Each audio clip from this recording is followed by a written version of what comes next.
নমস্কার, দেখছেন কলকাতা টিভির সঙ্গে রয়েছে অনন্যা। শুরু করছি গুড মর্নিং কলকাতা। অনন্যার সঙ্গে রয়েছে আমি তস্মিনা। শনিবার শুভেন্দুর বোমা, রবিবার মমতার পাল্টা কালীপটকা। ভরা ভোট আবহে শুভেন্দুর বোমা বিস্ফোরণ নিয়ে তপ্ত বঙ্গ রাজনীতির পারদ। আর সেই পারদ আরেকটু চড়িয়ে দিলেন মুখ্যমন্ত্রী মমতা বন্দ্যোপাধ্যায়। সুকান্ত লোকসভা কেন্দ্রে 4-4টে সভা করে মমতা ধুয়ে দিলেন শুভেন্দুকে। তিনিও অভিষেক টার্গেট, আশঙ্কা প্রকাশ তৃণমূল দলনেত্রীর। আগামী সপ্তাহের শুরুতে এমন একটা বোম পড়বে, তৃণমূল বেসামাল হয়ে যাবে। নিশ্চিন্ত থাকুন, তৃণমূল কুল কিনারা পাবে না।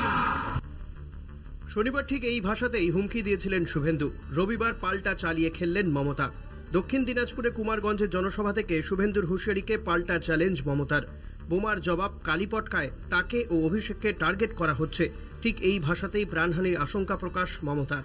বোমা টোমা ফাটানোর কথা বলছে না, আমিও টার্গেট, অভিষেকও টার্গেট। এরা আমাদের জীবন পর্যন্ত নিয়ে নিতে পারে, এত ডেঞ্জারাস এরা।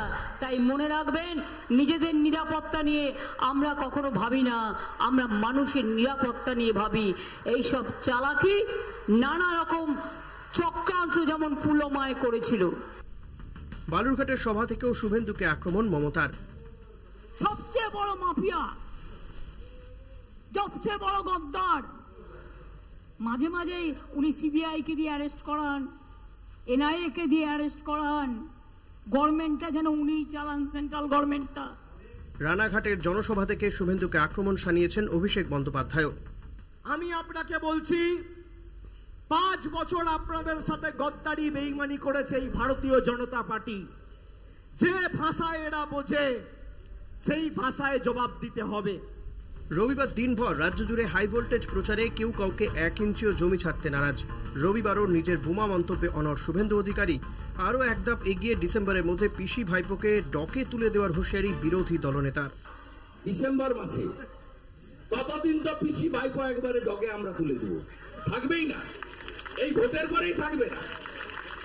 আমার কথা না, নরেন্দ্র মোদীজির কথা। প্রচারে থাকতেই শুভেন্দু ভুলভাল বক্তব্য, দাবি মহিষা দলের তৃণমূল বিধায়কের। এর আগে অনেকবার বলেছে, ওনার কথাকে আমরা আর কোনো গুরুত্বই দিচ্ছি না। কারণ এই কারণের জন্য উনি এটা সংবাদ মাধ্যমে বেঁচে থাকার জন্য, দলকে বাঁচিয়ে রাখার জন্য এই ধরনের কথাবার্তা বলেন। তিনি এর আগে কতবার বলেছেন, 2021 সালেও বলেছেন সরকার চলে যাবে, 2021 সালের পরে একাধিকবার ডেট দিয়েছেন সরকার পড়ে যাবে। মুর্শিদাবাদের জলঙ্গির জনসভা থেকে শুভেন্দু সুরেই মমতা সরকারকে ছুটিতে পাঠানোর আবেদন রাজনাথ সিং এর। मैं आज आप सबसे अपील करने आया हूं मेरे बहनों भाइयों कि ममता दी की अब यहां से छुट्टी करिए। और अब तो बड़े बड़े राजनीतिक पर्यवेक्षक और बड़ी बड़ी जो सर्वे एजेंसी हैं, अब उनका भी यह मानना है, जो मुझे जानकारी मिली है, उनका भी यह मानना है कि अब पश्चिमी बंगाल में इस बार लोकसभा के चुनाव में भारतीय जनता पार्टी 30 से अधिक सीटों पर विजय प्राप्त करने जा रही है। 30 से अधिक सीटों पर विजय प्राप्त करने जा रही है। শুভেন্দুর এই তারিখ রাজনীতি নতুন কিছু নয়। 2022-এর ডিসেম্বর থেকে বিভিন্ন সময় বিভিন্ন তারিখে বড় সড়ো কিছু ঘটবে বলে শোরগোল ফেলার চেষ্টা করে যাচ্ছেন। এসব বলে আদৌ কি ভোট ময়দানে ফায়দা তুলতে পারবেন মোদিশয়ের blue eyed boy? Kolkata TV.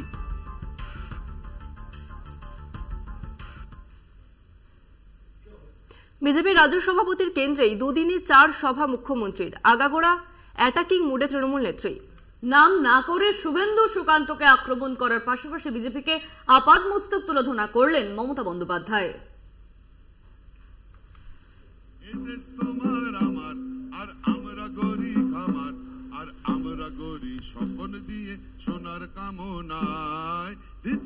মমতার মিশন উত্তর এখনো শেষ হয়নি। 26 এপ্রিল দার্জিলিং, রায়গঞ্জ, বালুরঘাটে ভোট। শেষ বেলায় সুকান্ত মজুমদারের কেন্দ্রে 4 জনসভা মমতার। প্রত্যেকটি সভা থেকেই বিজেপিকে এক হাত নিলেন তৃণমূল সুপ্রিমো। ফের মমতার নিশানায় বিএসএফ। গ্রামে ঢুকে বিজেপি প্রার্থীকে ভোট দেওয়ার জন্য জোর করছে বিএসএফ। ভোট না দিলে গুলি করার অভিযোগ বিএসএফ এর বিরুদ্ধে।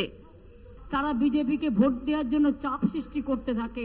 তখন আমাদের গ্রামের উপপ্রধান উক্ত স্থানে এসে দাঁড়ান, উক্ত ঘটনার প্রতিবাদ করেন। তৎক্ষণাৎ বিএসএফরা তাদের হাতে থাকা বন্দুক এবং গ্যাস লাঠি দিয়ে গ্রামবাসীগণকে বেধড়ক মারধর করে রক্তাক্ত করে জখম করে। এবং বলে বিজেপিকে ভোট না দিলে সবাইকেই গুলি করে মারবো। বিএসএফ এর গুলিতে আক্রান্তের লিখিত অভিযোগের ভিত্তিতে নির্বাচন কমিশনের দৃষ্টি আকর্ষণ করেন মমতা। রবিবার বালুরঘাটের টাউন ক্লাবের সভা থেকে বিজেপিকে ভাঙার ডাক। বিজেপিকে ভেঙে দিতে না পারলে দেশ ভেঙে দেবে তারা। সাবধান বাণী মমতার। সিএএ এনআরসি নিয়েও মোদী সরকারের বিরুদ্ধে সুর চড়ান মমতা। বেকারদের চাকরির প্রতিশ্রুতি থেকে নোটবন্দি, কালো টাকা উদ্ধার, বিজেপির একের পর গিমিককে তুলে ধরে তুলোধনা মমতার। এটা কি বাংলার ইলেকশন যে তোরা মমতা ব্যানার্জির কাছে কৈফিয়ত চাইছিস? এটা দিল্লির ইলেকশন, মোদির ইলেকশন, তাই কৈফিয়ত মোদিকে দিতে হবে। কাশীর পুলিশের পোশাক থেকে দূরদর্শনের লোগোর রং সর্বত্র। বিজেপির গৈরিকীকরণ কর্মসূচি নিয়ে কুমারগঞ্জের চক্রাম মাঠের সভা থেকে বিজেপিকে নিশানা করেন মমতা। দূরদর্শন দেখেছেন, মোদি কা বাত আর কাউকে বলতে দেয় না, একা বলে, নিজেই বলে, নিজেই শোনে। আমি আজ পর্যন্ত ওনাকে কোনো প্রেস মিট করতে দেখিনি। দিল্লির ভোটে এ রাজ্যে মমতা বন্দ্যোপাধ্যায়ের সরকার কি করছে সেই প্রশ্ন কেন উঠছে তা নিয়ে প্রশ্ন তোলেন মমতা। তার অভিযোগ, প্রশ্ন যদি তুলতেই হয় তবে সেই প্রশ্নের মুখোমুখি হতে হবে মোদী সরকারকে।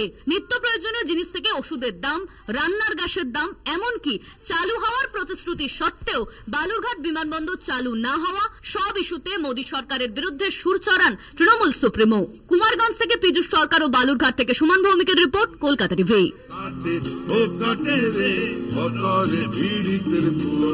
এখন সময় একটা বিরতির। ফিরছি বিরতির পর, সঙ্গে থাকুন। ফিরে এলাম বিরতির পর। আবহাওয়া প্রতিকূল দার্জিলিং এর সভায় পৌঁছতেই পারলেন না কেন্দ্রীয় স্বরাষ্ট্রমন্ত্রী অমিত শাহ। পাহাড়ে তার হেলিকপ্টার নামতে না পারায় সভার উদ্দেশ্যে সংক্ষিপ্ত অডিও বার্তা দিতে বাধ্য হলেন তিনি। পাহাড়ে শান্তি ফেরাতে বিজেপি প্রার্থী রাজু বিস্তাকে ভোট দেওয়ার আর্জি জানান শাহ। রবিবার সকাল থেকেই ঘন কুয়াশায় দৃশ্যমানতা কমতে শুরু করে দার্জিলিংয়ে। বেলা বাড়ার সঙ্গে সঙ্গে মেঘে ছেয়ে যায় আকাশ। ওই প্রতিকূল আবহাওয়ায় কপ্টার ওঠানামা করা যায়নি। শিলিগুড়ি থেকে উড়েও দুবার চেষ্টা করেও অমিত শাহের কপ্টার নামাতে পারেনি ঘন কুয়াশার কারণে। অগত্যা সেই কপ্টার বিহারের কাঠিহারের দিকে চলে যায়। দার্জিলিং এর লেবন রেসকোর্সের হেলিপ্যাডে হেলিকপ্টার নামার মতন পরিস্থিতি না থাকায় পাহাড়ে বিজেপি প্রার্থী বিদায়ী সাংসদ রাজু বিস্তার সমর্থনে কেন্দ্রীয় মন্ত্রী অমিত শাহের সভা বাতিল করতে বাধ্য হল বিজেপি। তবে এদিনই রাজু বিস্তার সমর্থনে কেন্দ্রীয় প্রতিরক্ষা মন্ত্রী রাজনাথ সিং জনসভা করেন শিলিগুড়িতে। শাহের সভা বাতিল হলে জনসভায় আগতদের উদ্দেশ্যে মোবাইলে ভাষণ দেন তিনি। সভা মঞ্চে বিজেপি প্রার্থী রাজু বিস্তার মোবাইলে ফোন করেন অমিত শাহ। সেই মোবাইল ফোন মাইক্রোফোনে ধরে রেখে জনতাকে শোনানো হয়। স্বরাষ্ট্রমন্ত্রী তার সংক্ষিপ্ত মোবাইল বার্তায় বলেন, গোর্খাদের মতন বলিদান এই দেশের জন্য আর কেউ দেননি। তাঁর দাবি, পাহাড়ে শান্তি ফেরাতে পারে একমাত্র বিজেপি। রাজুকে দ্বিতীয়বারের জন্য জেতানোর পাশাপাশি নরেন্দ্র মোদীকে ফের প্রধানমন্ত্রী করার আবেদন জানালেন অমিত শাহ।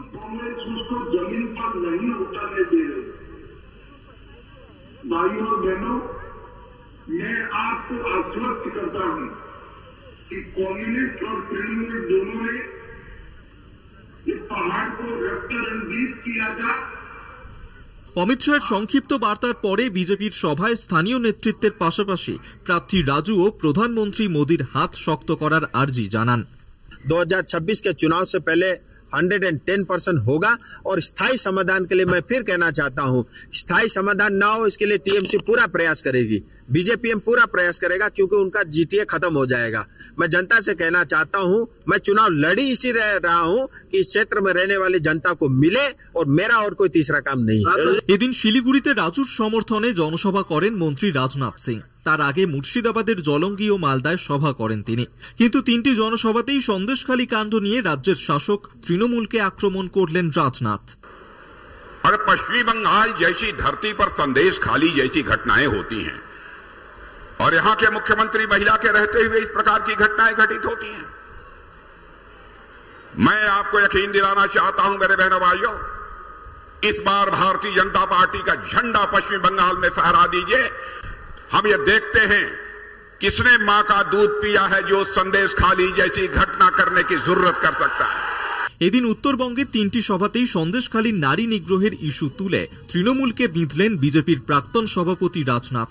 এর আগে নরেন্দ্র মোদী ও অমিত শাহ যেভাবে রাজ্যে সন্দেশখালীকে প্রচারে অগ্রাধিকার দিয়েছেন, এদিন উত্তরের প্রচারেও সেই পথেই হাঁটলেন রাজনাথ। কলকাতা টিভি।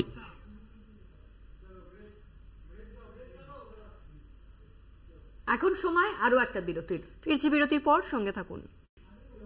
ফিরে এলাম বিরতির পর। জল নেই তাই ভোট নেই, পশ্চিম মেদিনীপুরের দাসপুরে ভোট বয়কটের ডাক গ্রামবাসীর।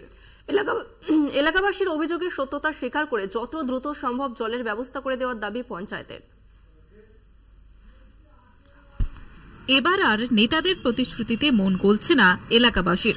একাধিকবার স্থানীয় প্রশাসন এবং নেতাদের সমস্যার কথা জানিয়েও আখেরে লাভ কিছুই হয়নি ঘাটাল লোকসভার খুকুরদহের বাসিন্দাদের। অবশেষে পর্যাপ্ত পানীয় এবং চাষের জলের দাবিতে ভোট বয়কটের ডাক দিল পশ্চিম মেদিনীপুরের দাসপুরের খুকুরদহ পশ্চিম পাড়া। স্থানীয় সূত্রে খবর, খুকুরদহে বিদ্যুতের সমস্যা থাকায় 3 বছরের বেশি সময় ধরে পানীয় জলের এবং চাষের জলের সমস্যায় ভুগছেন এলাকাবাসী। অভিযোগ, একাধিকবার স্থানীয় প্রশাসনকে জানিয়েও আখেরে লাভ কিছুই হয়নি। প্রত্যেক বছর ভোটের সময় রাজনৈতিক নেতাদের কাছে জলের আর্জি জানান এলাকাবাসী। ভোটের সময় প্রতিশ্রুতি থাকলেও ভোট মিটলে সেই প্রতিশ্রুতি পালন করে না কোনো দলই। তাই এবার ভোট বয়কটের ডাক দিয়েছে খুকুরদহ। এখানে যে জলের সেচের ব্যবস্থা হয়েছিল সেটা অবজেকশন হয়ে পড়ে আছে। আমরা 2000 টাকা জলের দিয়ে আমরা এখন চাষ করতেছি, সরকারি মতো সেটা কম পয়সা হলে আমাদের সুবিধা হবে। সেটার জন্য আপনার ব্যবস্থা, সেই জন্য আমরা ভোট বয়কটের জন্য সেই ব্যবস্থা নিচ্ছি। আমরা এখানে 1,500 ভোটার আছে, আমরা সব বয়কট করে দেবো। তা না হলে আমরা কোনো কিছুই ভোট দিতেও যাবো নি, আমরা কিছুই করবো না। স্থানীয় মানুষদের সমস্যার কথা স্বীকার করে নিয়েছে স্থানীয় জেলা পরিষদও। গণতান্ত্রিক অধিকার যে তাদের, সেই অধিকারকে তারা নিজেরাই হত্যা করছেন। যাতে না করেন, তারা যাতে অধিকারকে আত্মঘাতী না করেন, আমি তাদের কাছে আবেদন জানাবো এবং তারা নির্বাচনে ভোট দিন। আমরা নিশ্চয়ই তাদের স্থানীয় সমস্যাটা নিয়ে আমরা ভাববো। আগামী 25শে মে ঘাটাল লোকসভা কেন্দ্রে ভোট। এই লোকসভা কেন্দ্রের মধ্যেই পড়ে দাসপুরের খুকুরদহ পশ্চিম এলাকা। ভোটের সময় এখনো বাকি। জারি হয়ে গিয়েছে নির্বাচনের আদর্শ আচরণবিধি। তার মধ্যে খুকুরদহবাসী জলের তৃষ্ণা আদৌ মিটবে কিনা সেটাই এখন দেখার। ঘাটাল থেকে মধুসূদন ভট্টাচার্যের report, Kolkata TV. Good morning Kolkata আজ এই পর্যন্তই। দেখতে থাকুন কলকাতা টিভি, রাত দিন 7 দিন।